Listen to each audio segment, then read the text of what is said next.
পালি ঘৰ আলহীজনীক যে বৰ ধুনীয়া লাগে ন গালত তিল লগাইছে নহয় জানো সেইবোৰ চব মনত আছে নিজৰবোৰহে মনত নাই বেলেগ ছোৱালী চাইছে সি চব পাহৰি গ'ল ৰচোন তই কোৱা কাৰণেহে ক'লো কিবা বৰ পেচ পাতো সেইজনীকে চাই থাকে যা তাই যিমান ধুনীয়া নহওক লাগিলে মোৰ বেৰিয়াদাত থকা আধাজনী সমান হ'ব নোৱাৰে নহয় সঁচা বিদ্যা শপত এতিয়া মই পাহৰিলো কি সেইটো কচোন তই আজি বহাগৰ কেই তাৰিখ মনত আছে আজি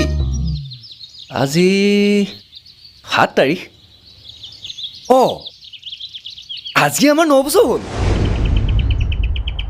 মাদা ইন্দে একদম পাহৰি গৈছিলো চা যাবি কোনোবাই নে এনেকে মোকো পাহৰি যাবি আমুকে এৰিবলৈ হ'লে তোৰফালে লাল বাতি জ্বলিব হয় ছোৱালী এৰি যোৱাৰ কথা একেবাৰে নকবি দেই মোৰ বাহিৰে যদি হোমৰ গুৰিত কোনোবা বহিবলৈ হয় নহয় নেলুত ধৰি চুচুৰাম তাক যোৱাবাৰ ভাওনাত মোক তাৰ কাষৰ ওপৰত দেখিছিল নহয় সেই ৰূপ আকৌ ৰভাৰ তলত দেখিবি সেনাপতি